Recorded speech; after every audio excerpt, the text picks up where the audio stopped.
Aujourd'hui, on va parler des migrants qui étaient placés au Square d'Avienne, donc c'est à côté de la FNAC à Nantes. Vous en avez sûrement entendu parler, ça a fait l'actualité cet été, en septembre, lors de l'évacuation.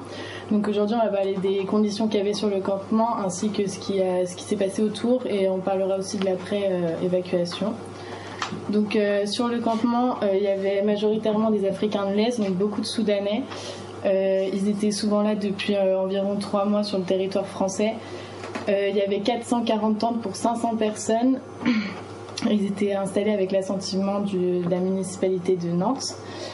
Donc ils avaient des conditions de vie plutôt médiocres.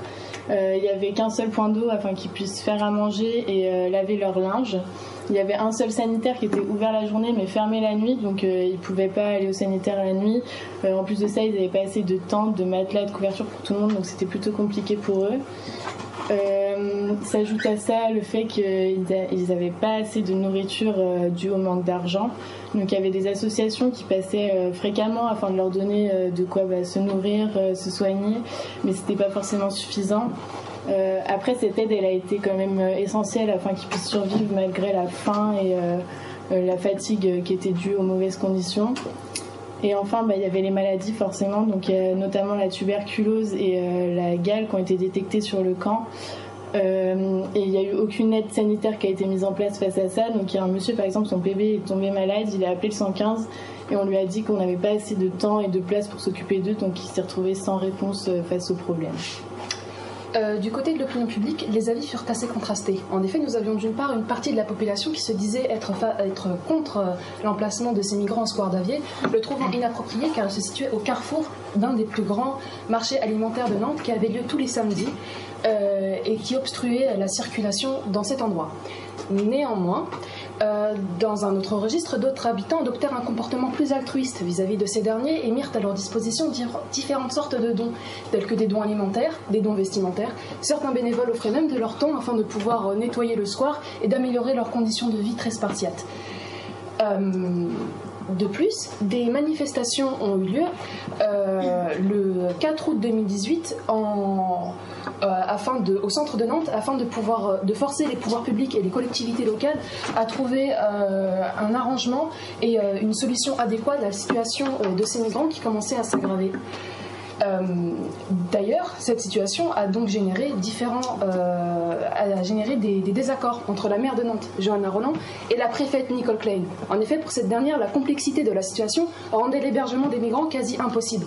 Or, Johanna Rolland persista et demanda à l'État des aides auprès de l'association. La préfecture, elle, envisagea, mis en place une évacuation des migrants à Nantes, de 147 migrants, mais cette opération se solda par un échec. En effet, l'évacuation du Square d'Avienne à Nantes eut lieu le jeudi 20 septembre aux environs de 8h. Donc il y a eu des gendarmes qui sont mis tout autour du square afin d'évacuer les migrants vers les bus. Et le dernier bus est parti, lui, vers les environs de 11h du matin. Tous les migrants n'étaient pas au courant puisqu'il y en avait qui dormaient encore lors de l'évacuation.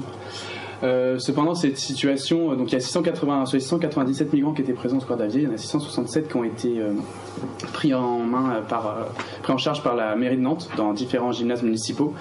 Cependant, cette situation fut quand même transitoire en attendant la prise de responsabilité de l'État attendue par la ville de Nantes.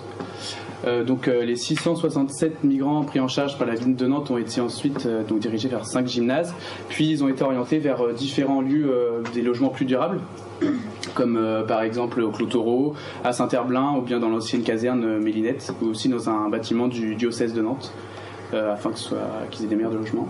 Donc par exemple au Clos Taureau, dans l'ancien foyer de logement, il y a 88 personnes migrants qui ont pu trouver de quoi se loger durablement.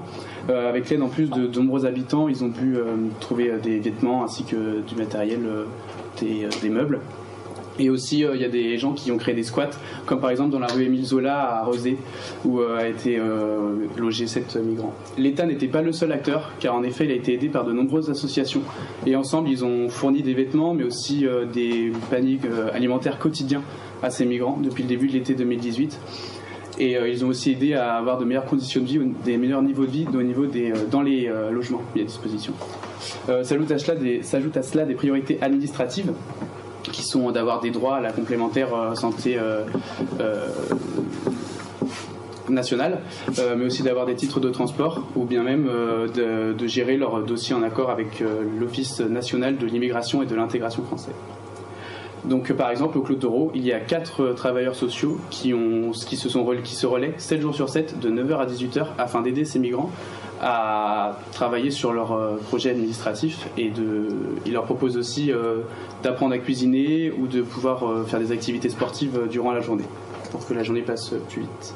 Néanmoins, la question n'est pas encore réglée à 100% parce qu'il reste 100 places à trouver afin que tout le monde soit relogé. Donc par exemple, il y avait eu 10 familles qui avaient été placées dans le hall du CHU de Nantes et ils se sont vus expulsés la semaine dernière, donc ils se retrouvent encore une fois sans abri. Et ça montre que tout le monde n'a pas encore été relogé et tout le monde n'est pas encore bien loti. Aujourd'hui, la ville de Nantes doit faire face à une augmentation de 28% des migrants. Et donc, la députée de Loire-Atlantique et le conseiller municipal ont envisagé la création d'un centre d'accueil et de prise en charge des migrants afin de faciliter leur insertion et la formulation de leurs papiers, etc. Et donc, en conclusion, la complexité de cette situation fait que, certes, pour la majorité de ces migrants présents au Square d'Avier, nous avons pu trouver un encadrement et nous avons pu les prendre en charge, mais aujourd'hui encore des migrants sont présents au CHU de Nantes.